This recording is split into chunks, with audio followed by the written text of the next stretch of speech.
Hello दोस्तों आज हम क्लास 12 का इकोनॉमिक्स का सैम्पल पेपर करने वाले हैं। दोस्तों सेम ऐसा ही पेपर आपको 17 मार्च को देखने को मिलेगा। दोस्तों ये पेपर सीबीएसई की वेबसाइट से उठाया हुआ है, इसलिए सारे क्वेश्चन इम्पोर्टेंट है।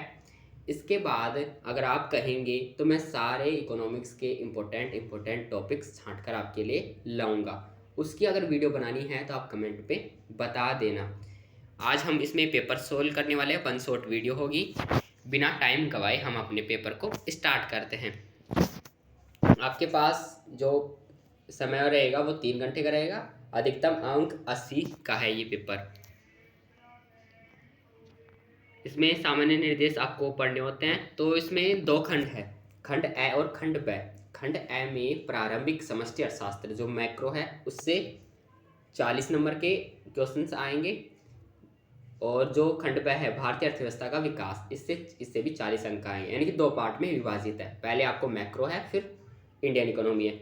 इसलिए आपको जो अच्छी तरीके से आता है, जोन सी बुक आपने अच्छी तरीके से पढ़ रखी है, चाहे मैक्रो पढ़ रखी हो चाहे इंडियन इकोनॉमी पढ़ रखी हो, उस सेक्शन को पहले कीजिए आप।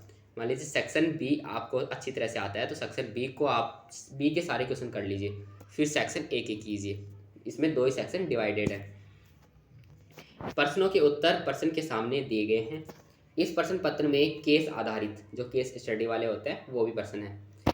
हिंदी और इंग्लिश दोनों में ये पेपर है, इसलिए दोनों स्टूडेंट के लिए बेहतर होगा। प्रश्न संख्या 1 से 10 और प्रश्न संख्या 18 से 27 ये बहुविकल्पी वाले एमसीक्यूज वाले हैं, जिनमें प्रत्येक का 1 अंक है। यानी कि 20 क्वेश्चन आपको ऐसे मिलेंगे जो कि 20 अंकों के हैं, एक नंबर वाले। प्रश्न संख्या 11 से 12 और 28 से 29 वेरी शॉर्ट वाले हैं, इनके 3 अंक हैं। इनका उत्तर आपको 60 से 80 शब्दों में देना है। प्रश्न संख्या 13 से 15 और 30 से 32 शॉर्ट टाइप क्वेश्चन है, जिनके उत्तर आपको 4 अंक आइए, और जिनका उत्तर आपको 80 से 100 शब्दों में देना है। अब प्रश्न संख्या 16-17 तथा प्रश्न संख्या 33-34 ये लॉन्ग टाइप की क्वेश्चन है। इनका जो अंक है वो 6 अंक के हैं, और इनका उत्तर आपको 100 से 150 शब्दों में देना है। न्यूमेरिकल्स के लिए तो ये वर्ड लिमिट नहीं है। उत्तर संक्षिप्त और बिंदुवार होने चाहिए, यानी कि पॉइंट में आपको देना है, और अच्छे से आपको उत्तर इसका देना है, और इस सारी जो शब्द सीमा है उसका पालन आपको करना है। अब खंड ए में ये पहले इंग्लिश में दे रखा है, जो इंग्लिश मीडियम है वो इंग्लिश पढ़ लीजिए। हम हिंदी मीडियम पे आते हैं। दिए गए युग्मों में से कौन गलत सुमेलित है। तो इसमें से 3 तो सही, मिलान तीनों का सही है, 1 गलत मिला हुआ है इसमें, तो वो आपको पहचानना है कि गलत कौन सा है। तो देखिए, जो गैर टिकाऊ उपभोक्ता वस्तुएं होती है वे वस्तुएं जो एकल उपभोग में समाप्त हो जाती हैं। तो ये बात तो सही है, क्योंकि भाई हमारी जो गैर टिकाऊ वस्तुएं ऐसी वस्तुएं जिसका केवल हम एक बार ही उपयोग कर सकते हैं, टिकाऊ वस्तुओं का हम बार बार उपयोग कर सकते हैं। तो पहला तो आपका सही है, ये तो है ही नहीं गलत। पूंजीगत वस्तुएं अन्य वस्तुओं और सेवाओं के उत्पादन में उत्पादकों द्वारा स्थिर संपत्ति के रूप में उपभोग की जाने वाली वस्तुएं हैं। ये भी सही है, क्योंकि भाई जो पूंजीगत वस्तुएं होती है उनका उपयोग हम उत्पादन करने के लिए ही करते हैं। उपभोग वस्तुएं वे वस्तुएं जिनका उपयोग अन्य वस्तुओं के उत्पादन में नहीं किया जाता। ये भी सही है, क्योंकि उपभोग वस्तुओं को हम सेवन कर लेते हैं, उसका उपयोग दूसरी वस्तुओं के उत्पादन में नहीं करते। तो ये भी सही है। अंतिम वस्तुएं जिन्होंने अभी तक उत्पादन की सीमा रेखा को पार नहीं किया है, ये भाई गलत हो जाएगा आपका कथन, और आपका 4 आंसर सही हो जाएगा। ये वाला गलत है कथन, ध्यान रखना, ये 3 वाले सही है, क्योंकि इसमें गलत पूछा है इसलिए आपको गलत बताना है। तो आपका 4D सही हो जाएगा। देखिए, एक चीज़ मैं आपको समझाते हुए चल रहा हूँ, फिर भी कोई गलती हो जाती है तो आप भाई समझ के माफ़ कर देना, और जो भी हो गलती वो कमेंट में बता देना कि भाई आपसे ये गलती हुई है। सेकेंड, ये आपका इंग्लिश में दे रखा है, इंग्लिश मीडियम वाले इंग्लिश में एक बार इसे पढ़ लीजिए, मैं हिंदी में समझाता हूँ आपको। निम्नलिखित में से सही मिलान को छांटिए। जो सही मिलान है उसको आपको छांटना है। सरकार अत्यधिक धनी लोगों पर टैक्स बढ़ाती है। तो ये मतलब ये क्यों करती है सरकार ज़्यादा लोगों पर टैक्स क्यों लगाती है? क्योंकि वो आय और संपत्ति की असमानताओं को कम करना चाहती है। तो जो मान लीजिए कि जो अमीर लोग हैं उन पर अगर सरकार टैक्स लगाएगी तो वो जो टैक्स का पैसा आएगा उसका उपयोग वो गरीबों को सब्सिडी देने में करेगी, इसलिए सरकार उन लोगों पर ज़्यादा टैक्स लगाती है। दूसरा है कि सरकार अविस्फीति की स्थिति में समग्र मांग बढ़ाने के दौरान अपना व्यय बढ़ाती है। तो क्यों बढ़ाती है वो? आर्थिक स्थिरता के कारण। तो पहले का सी हो जाएगा, दूसरे का बी। तो अब देखिए इसमें है क्या, पहले का सी और दूसरे का बी। हाँ ये वाला आपका जो बी आंसर है ये इसका सही हो जाएगा। पहले का सी तो बिल्कुल सही है, आपको ध्यान रखना है, और दूसरे का बी है। इसमें अथवा में भी दे रखा है ये वाला, सरकार अपनी बजटीय नीतियों द्वारा आर्थिक स्थिरता प्राप्त करने का प्रयास करती है। ये सही है आपका, ये तो सही है बिल्कुल। मुद्रास्फीति के दौरान सरकार अपने व्यय मतलब खर्चा होता है, अपने व्यय को, और मुद्रास्फीति मतलब महंगाई होती है, तो महंगाई के दौरान सरकार अपने खर्चे को कम करके समग्र मांग को कम कर सकती है। ये बात भी बिल्कुल सही है और ये इससे रिलेटेड भी है, इसलिए पहला ही आपका सही हो जाएगा ए। थर्ड है, यदि सीमांत उपभोग प्रवृत्ति सीमांत बचत प्रवृत्ति से अधिक है तो गुणक का मान 2 से अधिक होगा। ये आपको ध्यान रखना है, क्योंकि यहाँ पे उपभोग प्रवृत्ति बचत प्रवृत्ति से ज्यादा है।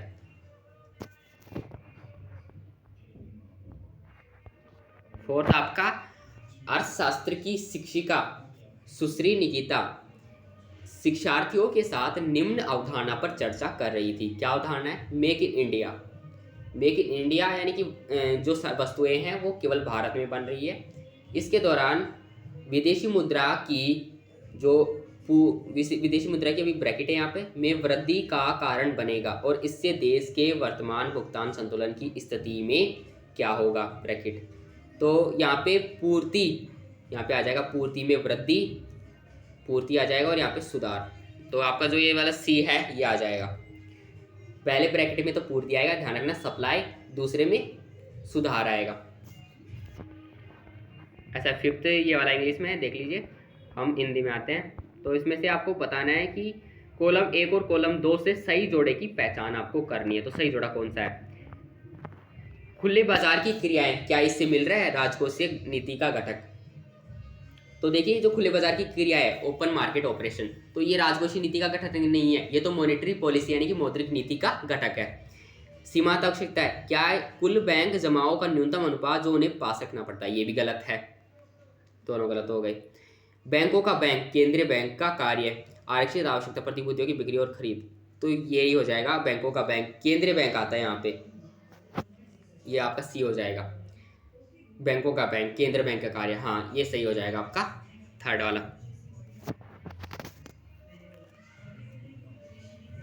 सिक्स्थ हम देखते हैं, निम्नलिखित में से कौन सा सरकार के पूंजीगत व्यय का एक उदाहरण है? देखिए दो व्यय होते हैं, राजस्व व्यय और पूंजीगत व्यय।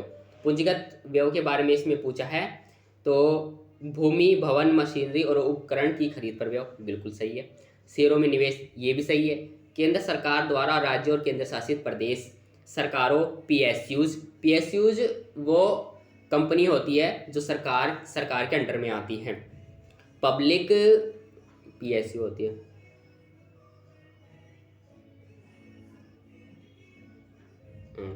पब्लिक सेक्टर अंडरटेकिंग इसका फुल फॉर्म होता है। तो पीएसयूज वो कंपनी होती है जो सरकार के अंडर में आती है, सरकारी उन पर खर्चा करती है और सरकारी उनका लाभ कमाती है। तो ये तीनों ही सही हो जाएंगे, उपरोक्त सभी, ऑल ऑफ दीज आपका आंसर आ जाएगा। 7 है ये अभिकथन और कारण वाले। किसी अर्थव्यवस्था में आय के स्तर में वृद्धि के साथ स्वायत्त निवेश बढ़ता है। चलो इसे अभी छोड़ देते हैं यहीं पे। किसी अर्थव्यवस्था में प्रेरित निवेश ब्याज की दर और आय के स्तर में परिवर्तन के साथ परिवर्तित होता है। तो दूसरा सही है। पहला हम देखते हैं एक बार इसका आंसर क्या है। आंसर कैसे कैसे दे रखे, कथन 1 सत्य है और 2 कथन असत्य है। कथन 1 असत्य है, हाँ 2 तो सत्य है लेकिन कथन 1 असत्य है, ये आपको ध्यान रखना है। तभी तो ये थोड़ा वो लग रहा था गलत है, ये गलत है, दूसरा सही है। तो आपका जो आंसर है वो आपका बी हो जाएगा। कथन 1 असत्य है लेकिन कथन 2 सत्य है। 8 हम देखते हैं, निम्नलिखित कॉलम और ज़्यादातर आपके क्वेश्चन जो आते हैं वो ऐसे आते हैं कि बच्चे को घुमाने की कोशिश की जाती है, लेकिन जो आंसर होता है वो सटीक होता है बिल्कुल। इसलिए आपको मतलब कंफ्यूज नहीं होना है एग्जाम में। अगर आपको ये क्वेश्चन नहीं आते हैं पहले, तो पहले इंडियन इकोनॉमी की कर लीजिए, फिर बाद में कर सकते हैं इस सेक्शन को। इंडियन इकोनॉमी पे भी हम आएंगे, उसके आसान क्वेश्चन होते हैं ज़्यादातर। निम्नलिखित कॉलम 1 और कॉलम 2 से सही युग्म की आपको पहचान करनी है। पूंजी खाता अधिशेष, तो पूंजी खाता अधिशेष क्या, पूंजी खाता अंतर्प्रवाह कम है पूंजी खाता प्रवाह से ज़्यादा। तो इसमें आपको अगर सटीक आंसर बताऊं तो ये आपका बी वाला हो जाएगा सेकंड, चालू खाता अधिशेष। अधिशेष का मतलब होता है फायदे में, ये तो घाटा होता है, एक अधिशेष होता है। तो फायदे में कब होता है व्यापार, जब चालू खाते का अंतर्प्रवाह हो रहा हो और चालू खाता प्रवाह से ज़्यादा हो। अंतर्प्रवाह का मतलब होता है इनफ्लो और बहिर्प्रवाह का मतलब होता है आउटफ्लो। तो आपको ये ध्यान रखना है, बी आपका इसका सही हो जाएगा। ऐसे ही 9 है, 9 में दिए गए रिक्त स्थान ए और बी से भरने के लिए सही विकल्प चुनना है आपको, बी को भरना है आपको। तो बैंक दर में कमी, तो ए में आएगा वाणिज्य बैंकों द्वारा साख की पूर्ति में वृद्धि, मुद्रा संचलन में कमी आएगी। वाणिज्य बैंक द्वारा साख की पूर्ति में कमी आएगी, मुद्रा संचलन में कमी आएगी। वाणिज्य बैंक द्वारा साख की मुद्रा पूर्ति में वृद्धि होगी। हाँ, अगर बैंक दर में कमी होगी, देखिए विपरीत संबंध होता है। अगर कमी की जाएगी बैंक रेट में तो मुद्रा पूर्ति बढ़ेगी अर्थव्यवस्था में, अगर बैंक दर में वृद्धि की जाएगी तो मुद्रा पूर्ति घटेगी। लेकिन यहाँ पे कमी है, देखिए ध्यान से पढ़िए, बैंक दर में कमी है, तो इससे पहला यह हो जाएगा वाणिज्य बैंकों द्वारा साख की पूर्ति में वृद्धि हो जाएगी, और दूसरा भी यही आ जाएगा, क्योंकि एक यहाँ पे सही हो गया तो दूसरा आपका अपने आप सही हो जाएगा। तो ये सी आपका आंसर हो जाएगा सही। ऐसे 10 हम देखें तो ये भी कारण और अभिकथन वाले ही है। मौद्रिक नीति केंद्रीय बैंक द्वारा तैयार की गई नीति है, तो बिल्कुल सही बात है ये तो। इस नीति में अर्थव्यवस्था में मुद्रा की पूर्ति, उपलब्धता और ऋण की लागत को विनियमित करने के लिए किए गए उपाय शामिल हैं, तो ये भी सही है। लेकिन एक दूसरे की व्याख्या थोड़ी ना करते हैं भाई, दोनों बात सही है, लेकिन ये इसलिए व्याख्या थोड़ी ना करते हैं कि भाई मौद्रिक नीति है इसलिए ये अर्थव्यवस्था में ये करती है, तो ऐसा नहीं है। बी इसका आंसर हो जाएगा, व्याख्या नहीं करते एक दूसरे की ये, तो ये आपको ध्यान रखना है। कई बार हमें ऐसा भी लगता है कि व्याख्या करते हैं इसकी, तो हम गलत पे टिक करके आ जाते हैं। तो ये आपको ऐसे वाले क्वेश्चन आपको ध्यान से करने हैं, बड़े ध्यान से। 11 हम देखें, सरकार का बैंक के रूप में केंद्रीय बैंक के कार्यों को संक्षेप में समझ जाइए। अब जो केंद्र बैंक के जो कार्य होते हैं वो बहुत सारे कार्य होते हैं। एक तो जितने भी नोट होते हैं, केवल 1 रुपए के नोट और सिक्कों को छोड़कर जितने भी नोट होते हैं वो सारे केंद्रीय बैंक छापता है। सरकार का बैंकर होता है, बैंकों का बैंक भी होता है, और बैंकों का अंतिम ऋणदाता भी होता है। बहुत सारे काम हैं, बहुत सारे कार्य आप लिख सकते हैं केंद्रीय बैंक के। आपको पता है कि केंद्रीय बैंक के क्या कार्य है, सेंट्रल बैंक के, आरबीआई के, तो उन कार्यों का आप लिख सकते हैं। अथवा में पूछा है मुद्रा आवश्यकता के दोहरे संयोग की समस्या को हल करती है, ये सही बात है। देखिए जो बार्टर सिस्टम होता था उसमें क्या होता था कि एक वस्तु जो दूसरे व्यक्ति को चाहिए होती थी वो दूसरे व्यक्ति के पास नहीं मिल पाती थी, लेकिन मनी में ऐसा नहीं है। मनी आप पैसे दो और कोई भी वस्तु आप खरीद सकते हो, तो ये दोहरे संयोग की आवश्यकता को पूर्ति करती है। ये आपको ध्यान रखना है, दोनों आपके सही हो जाए। 3 मार्क्स का ही आपका 3 मार्क्स का सही हो गया, नीचे आ गए हम ज़्यादा ही।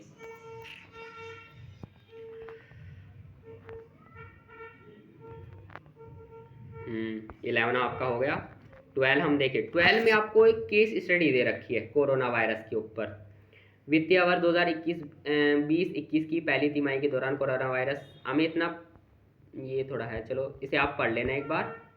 कोरोना वायरस के ऊपर दे रखा है कि कोरोना वायरस में हमारी अर्थव्यवस्था कितनी मंदी की तरफ गई थी, तो उसके बारे में एक दे रखा था ये। तो इसमें क्वेश्चन क्या है ये देखते हैं हम। 12वां है क्या ये? हाँ, 12वें की क्वेश्चन ये रही, 2 है। 2020-21 की पहली तिमाही में भारत की आर्थिक वृद्धि 23.9% फिसल गई। मौद्रिक जीडीपी और वास्तविक जीडीपी, देखिए 2 तरह की जीडीपी होती है हमारी, नॉमिनल जीडीपी और रियल जीडीपी। दोनों में से कौन आर्थिक विकास को अधिक सही से मापता है? अपने उत्तर के समर्थन में कारण दीजिए। तो जो हमारी वास्तविक जीडीपी होती है यही एक रियल जीडीपी होती है, और इसी से हमारे देश की अर्थव्यवस्था को मापा जाता है। तो इसके संबंध में आप उत्तर दे सकते हैं। दूसरा है, सरकारी आंकड़ों के अनुसार जून तिमाही के दौरान स्थिर कीमतों पर जीवीए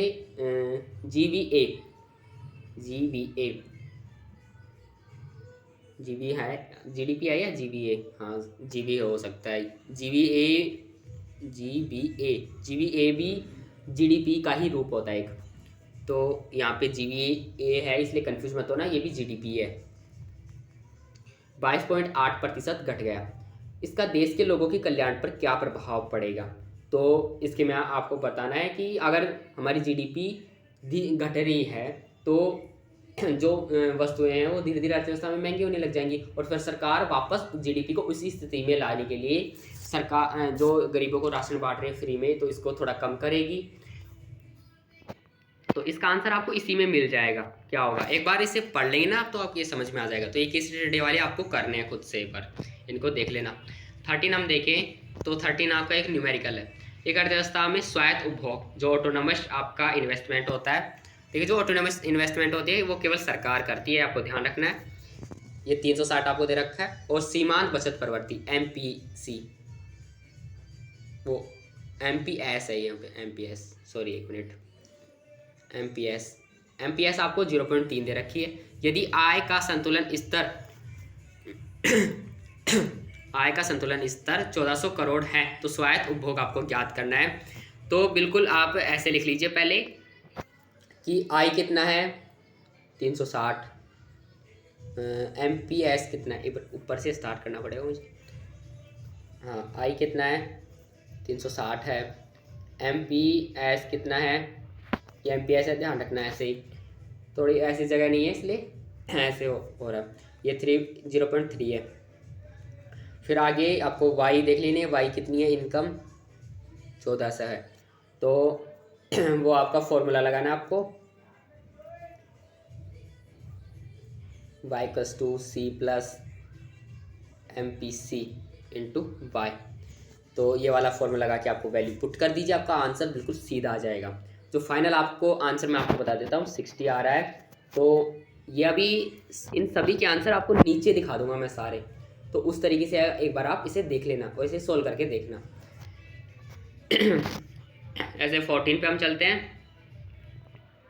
14, हाँ ये वाला है। तो इसमें आपको ये दे रखा है पूरा का पूरा आंकड़ा, इसके आधार पर आपको करना है। क्या करना है, क्वेश्चन क्या है, निम्नलिखित आंकड़ों से 2001 से 2002 के लिए भारत सरकार के बजट अनुमानों पर आधारित इनके आधार पर निम्न की गणना कीजिए। राजकोषीय घाटा, राजस्व घाटा और प्राथमिक घाटा, इनका आपको वो करना है। ये आपको टेबल दे रखी है पूरा, तो इससे करके आपको फॉर्मूला लगा देना है। राजकोषीय घाटा का तो होता है कुल व्यय माइनस गैर ऋण पूंजीगत प्राप्तियाँ। तो ये फॉर्मूला लगा के आपको ये कर देना। ये न्यूमेरिकल्स आप कर लेना, इनके आंसर मैं आपको फाइनल में दिखा दूंगा।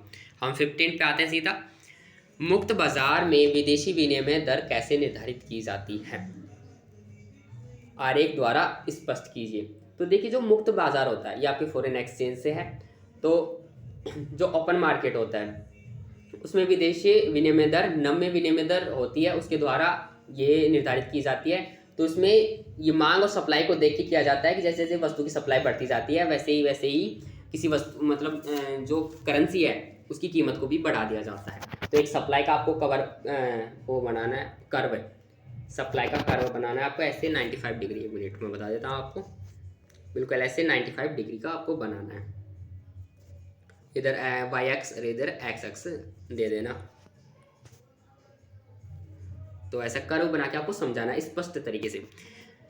BS का कारण बताते हुए बताएं कि निम्नलिखित को चालू खाता या पूंजी खाता और भुगतान संतुलन के क्रेडिट पक्ष या डेबिट पक्ष में कैसे दर्ज किया जाएगा, ये आपको बताना है। इन दोनों में मशीनरी का आयात, देखिए हम मशीनरी का दूसरे देशों से आयात कर रहे हैं तो वो चालू खाते के क्रेडिट पक्ष में दर्ज किया जाएगा, क्योंकि हम आयात कर रहे हैं। और ध्यान रखना, आयात हम करते हैं तो वो क्रेडिट पक्ष में दर्ज किया जाएगा, क्रेडिट रिकॉर्ड में।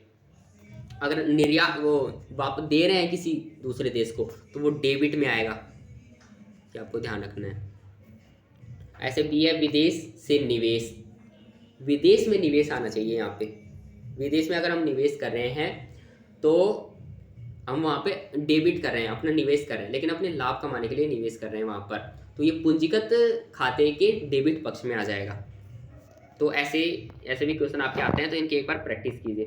16 हम देखें, निम्नलिखित आंकड़ों द्वारा सरकारी अंतिम उपभोग व्यय का मान आपको ज्ञात करना है। तो ये भी आपका उससे है, नेशनल इनकम से है। तो इसमें एक्सपेंडिचर मेथड इसका आपका यूज होगा। इसका आंसर मैं आपको दिखा देता हूँ, बाकी आप सोल्व कीजिए। इसका बी पूछा, क्या निम्नलिखित कारक आय को भारत की घरेलू आय में शामिल किया जाएगा? अपने उत्तर के लिए कारण दे। तो कौन सा है?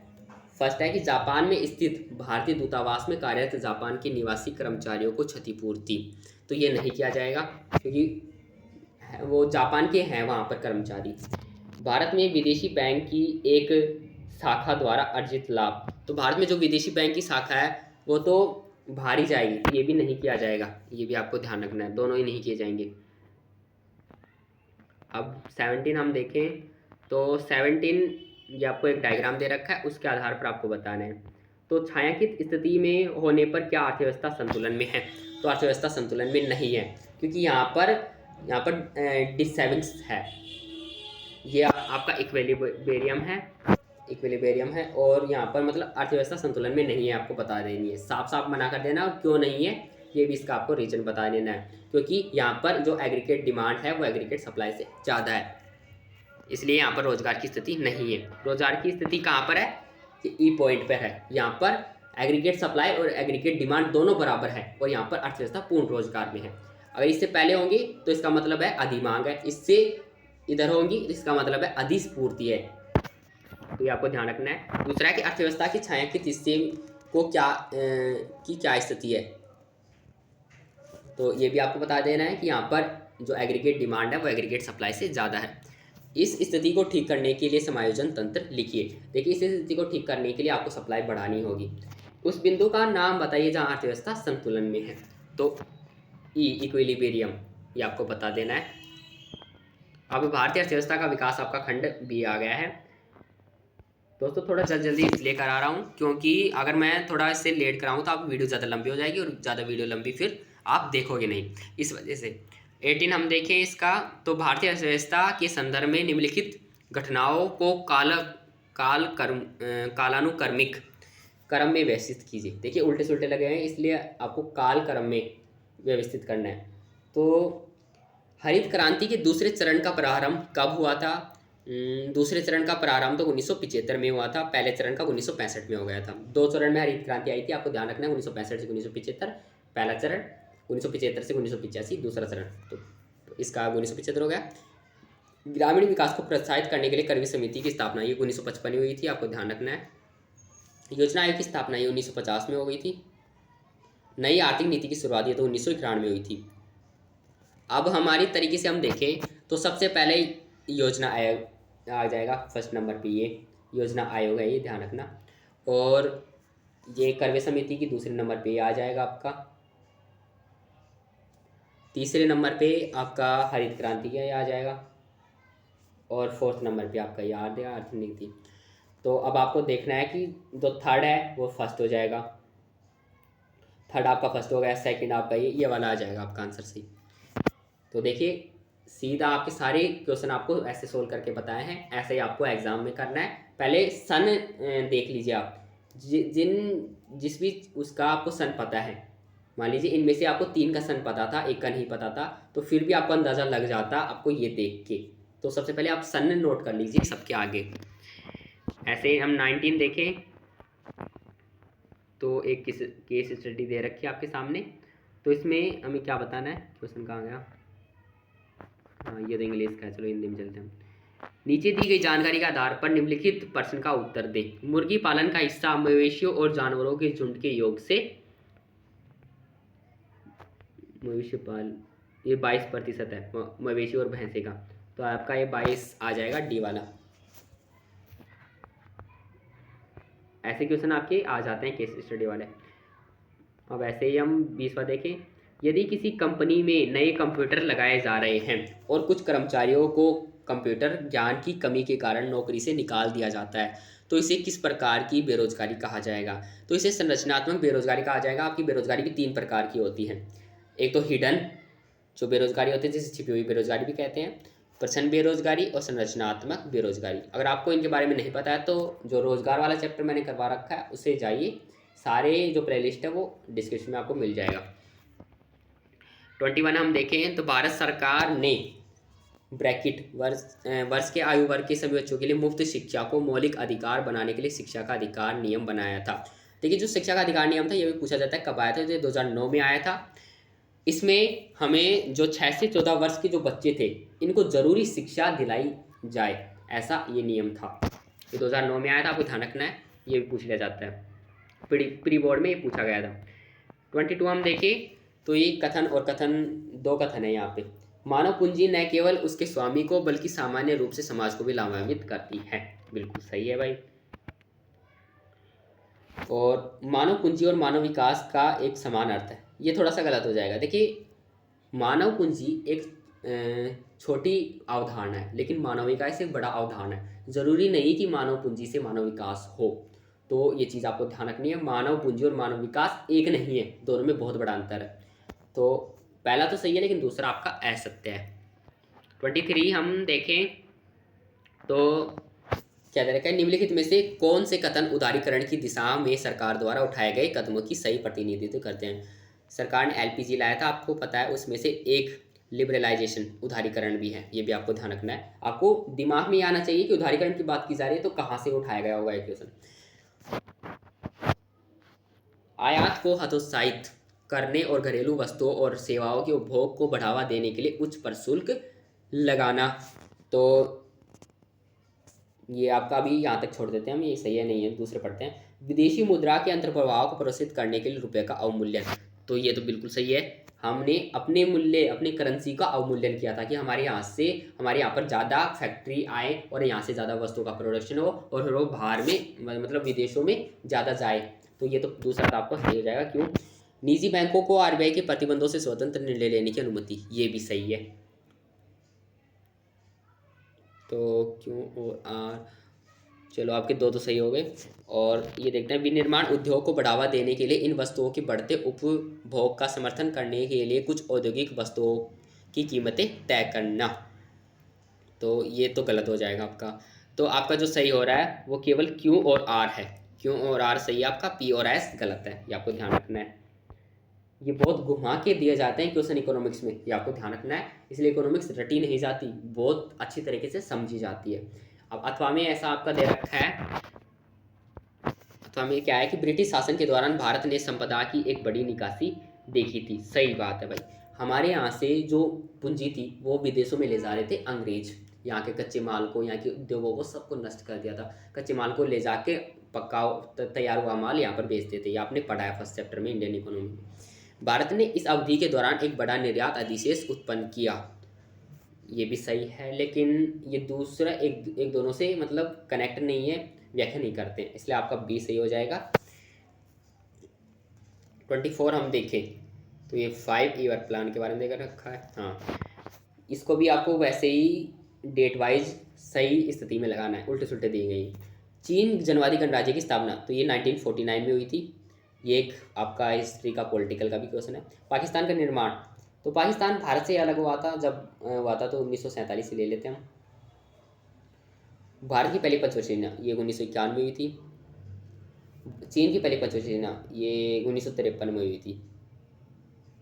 तो पहला आपका हो जाएगा पाकिस्तान का निर्माण। देखिए पहले सेकंड किस में है, इसमें है, एक ही में है सेकंड, तो आपका सी हो जाएगा, फिर फर्स्ट आ जाएगा, फिर थर्ड आ जाएगा, फिर फोर्थ आ जाएगा, तो आपका सी हो गया। देखिए अगर आप एक का भी सही पता लगा लेते हैं, एक या दो का, तो भी आपका ये आंसर सही होने के चांस होते हैं 95 तक। अब आपका ये वाला केस स्टडी वाला दे रखा है, ये कृषि विपणन से संबंधित है, वो ये आपका ग्रामीण विकास से। तो अब 25 क्वेश्चन क्या है कि निम्नलिखित में से कौन कृषि विपणन का कार्य नहीं, संग्रहण है, प्रसंस्करण है, वितरण भी है, वसूली नहीं है, ये आपको ध्यान रखना है, तो आपका वसूली हो जाएगा आंसर, ये नहीं है, तो डी आपका आंसर है, इसमें ध्यान रखना है आपको।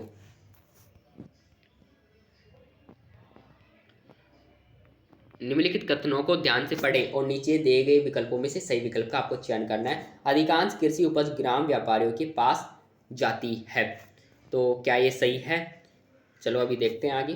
कृषि विपणन एक ऐसी प्रक्रिया है जिसमें मिट्टी की तैयारी, बुवाई, खाद, सिंचाई, निराई, विभिन्न कृषि वस्तु की कटाई भी शामिल है, सारी चीज़ इसमें शामिल है भाई। एक मिनट, फर्स्ट क्वेश्चन क्या था? अधिकांश कृषि उपज ग्राम व्यापारियों के पास जाती है। हाँ, जो ज़्यादातर जो किसान फसलें पैदा करते हैं, उनके जो ग्राम के जो भी व्यापारी होते हैं वो ही खरीद लेते हैं उनके पास, और कम कीमत में उनसे खरीद लेते हैं, क्योंकि उनकी फसल खराब होने के डर से किसान उन्हें बेच देते हैं। तो पहला तो सही हो जाएगा आपका। दूसरा, कृषि विपणन में ये चीज़ें नहीं आती। कृषि विपणन में आती है कि फसल को बोने से लेकर उसे तैयार करने, काटने और बेचने तक की जो प्रक्रिया आती है वो कृषि विपणन कहलाती है। लेकिन दूसरा सही हो, गलत हो जाएगा इसमें। पहला सही है, दूसरा गलत, तो आपका ये सी वाला आंसर सही हो जाएगा। आपको ये भी पता होना चाहिए कि भाई पहला सही हो रहा है तो क्यों सही हो रहा है, दूसरा गलत हो रहा है तो क्यों गलत हो रहा है। जब तक आपको ये पता ना चले तब तक आप संतुष्ट नहीं हो सकते आंसर से। 27वां हम देखें तो ये भी अभिकथन और कारण वाला है। खाद्य प्रसंस्करण कृषि में अगला बाजी पलटने वाला खेल हो सकता है। तो ये अथवा वाला है शायद इसमें, नहीं, ये 27 वाला है। तो पहला तो इसका आपका सही है, खाद्य प्रसंस्करण कृषि में अगला बाजी पलटने वाला खेल हो सकता है, सही बात है। खाद्य प्रसंस्करण का मतलब होता है जो भी किसानों ने जो तैयार किया है उसे जो वो मार्केट में भेजें, फिर मार्केट से वो हमारे पास आता है खाने के लिए। वैश्विक दबाव को देखते हुए हमें अपने संसाधनों का भरपूर उपयोग करना चाहिए, ये भी सही है भाई, क्योंकि वैश्विक इतनी कंपटीशन इतना बढ़ चुका है कि अब धीरे धीरे सभी देश संसाधनों का उपयोग करने लगे, तो हमें भी तो करना चाहिए संसाधनों का उपयोग। तो दोनों सही हो जाएंगे आपके, लेकिन एक दूसरे की व्याख्या नहीं करते, अलग अलग बातें कही गई है, तो इसलिए बी आ जाएगा आपका सही। कृषि विपणन में मुख्य समस्याएं क्या होती है? तो देखिए, किसानों के पास बहुत सी समस्या होती है उन फसलों को उगाने की, फिर उसके बाद बुआई की, फिर जब वो फसल तैयार हो जाती है तो उनसे मजदूर लगवा के उनको उनका भूसा अलग किया जाता है, फसलों को छटवाया जाता है, फिर उसे पैकेजिंग की जाती है, फिर उसे बाज़ार में लाया जाता है, और फिर बाज़ार में भी क्या होता है, उनके पास कम कीमत मिलती है। तो बहुत सारी प्रॉब्लम है, आप बता सकते हैं। ऐसे 29 हम देखते हैं। 29 में कंपेयर करना है, एक मिनट से, हाँ ये वाला देखते हैं। निम्नलिखित कारणों सहित भारत और चीन के दिए गए आंकड़ों की तुलना और विश्लेषण करना है।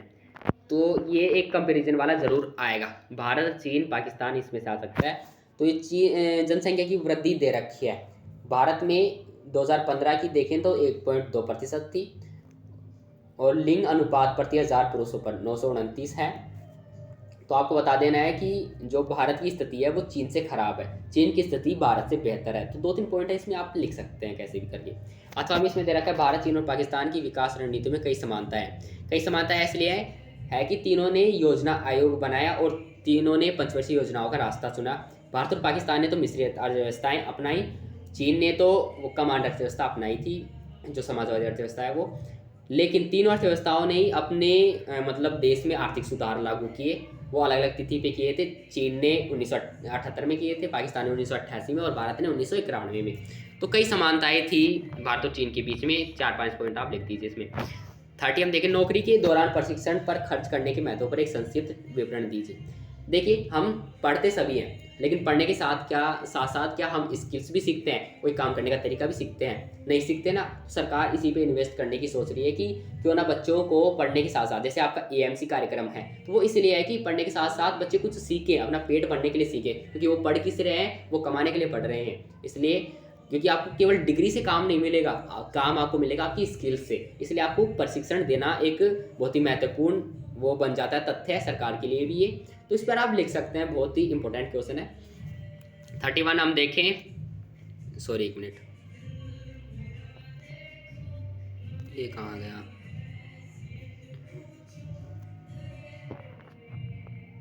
हाँ यार, इसका आंसर सारा सभी के आंसर मैं आपको नीचे दिखा दूंगा एक बार। 31 है कि भाय प्रापण क्या है। देखिए, आउटसोर्सिंग, मान लीजिए कि अमेरिका की कंपनी है अमेरिका की कंपनी एक हमारे मतलब यहाँ पर बेंगलोर में आकर अपना कार्य स्थापित कर रही है, यहाँ पर वो अपना काम कर रही है। कंपनी कहाँ की है? अमेरिका की है, लेकिन वो काम कहाँ कर रही है? किसी दूसरे देश में, और वहाँ जो कर्मचारी वो ले रही है वो भी किसी दूसरे देश की ले रही है। तो वो भाय प्रापण होगा, यानी कि आउटसोर्सिंग, अपने काम को दूसरे देशों में स्थापित करना भाय प्रापण कहलाता है। भाय प्रापण के लिए भारत पसंदीदा स्थान क्यों है? देखिए, जो भारतीय जो कर्मचारी होते हैं वो सस्ते हैं, यहाँ पर सस्ते दर पर कर्मचारी मिल जाते हैं, और जहाँ यहाँ पर जो लागत आती है वो भी कम आती है, और जो लाभ होता है कंपनियों को वो भी ज़्यादा होता है। इसलिए भारत जैसे विकासशील देशों में कंपनियाँ आती है, भारत और चीन जैसे ज़्यादातर भारत में ये कंपनियाँ आ रही हैं। अन्य देशों को भय प्रापण प्रदान करने से भारत को क्या लाभ होता है? भारत को लाभ ये होता है कि जो यहाँ के लोग हैं उनको रोजगार मिल जाता है, ज़्यादातर यही लाभ होता है। और यहाँ पर मतलब हमारा निर्यात बढ़ जाता है थोड़ा। अथवा हम देखिए भारत में पंचवर्षीय योजनाओं के निम्नलिखित उद्देश्यों की संक्षेप में व्याख्या कीजिए। आत्मनिर्भरता, समानता। तो दोनों पे आप बता सकते हैं। आत्मनिर्भरता, भारत ने मेक इन इंडिया पॉलिसी भी चलाई है, तो ये आत्मनिर्भर बनने के लिए ही चलाई है। तो बहुत सी चीज़ें आप इसमें इंक्लूड कर सकते हैं। समानता, इक्वलिटी के लिए भी ये किया है कि आय और रोजगार की जो समानताएं वो बनी रहें, गरीब ना रहे और अमीर ज़्यादा अमीर ना हो। तो बजट भी इसी को ध्यान में रखकर पेश किया जाता है। तो इसमें बता सकते हैं, ज़्यादा नॉर्मल से क्वेश्चन है। 32 हम देखें तो इसमें भारत, पाकिस्तान और चीन के आंकड़ों का विश्लेषण करना है। तो ये आपका ऐसे ही प्री बोर्ड में भी आया था, आप बता सकते हैं। प्राथमिक क्रियाओं में कितने लोग हैं, द्वितीय क्रिया में कितने, तृतीय क्रिया में कितने। इनका अगर आपको एक्सप्लेनेशन नहीं आता तो मैं एक बार आपको बता देता हूँ। देखिए कितने मार्क्स का पूछा है, एक बार मुझे ये देखने दो। 4 मार्क्स का पूछा है। तो 4 मार्क्स का पूछा है तो आपको करना क्या है, तो आपको कोई भी 5 पॉइंट ले लेने हैं। ऐसे करके 5 पॉइंट ले लीजिए।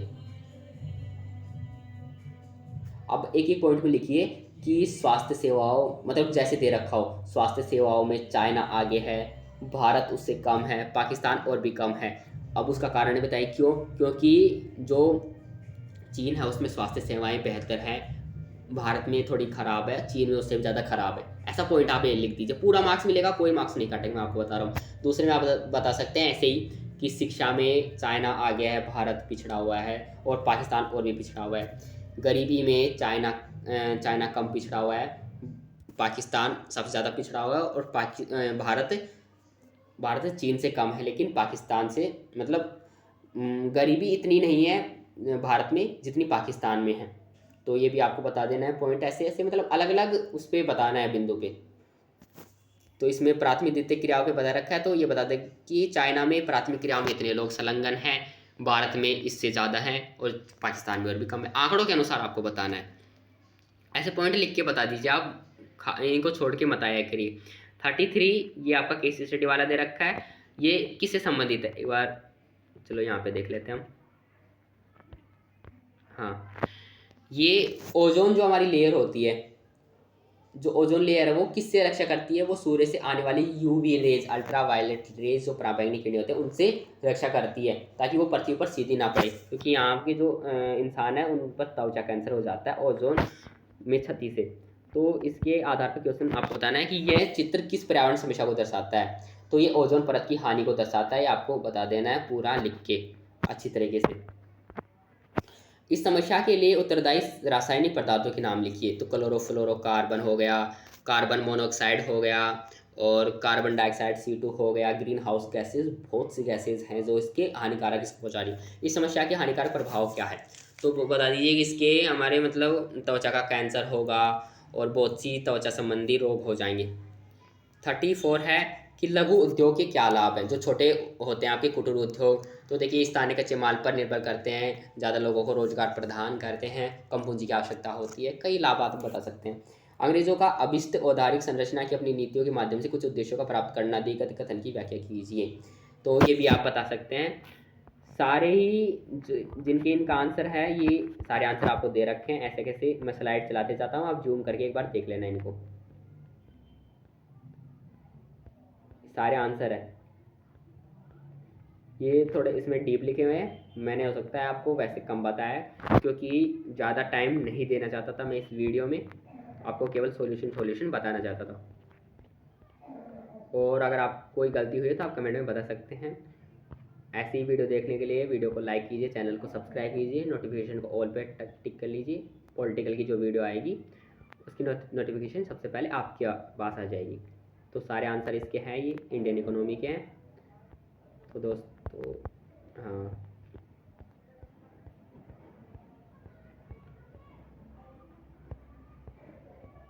ये हो गए सारे आंसर।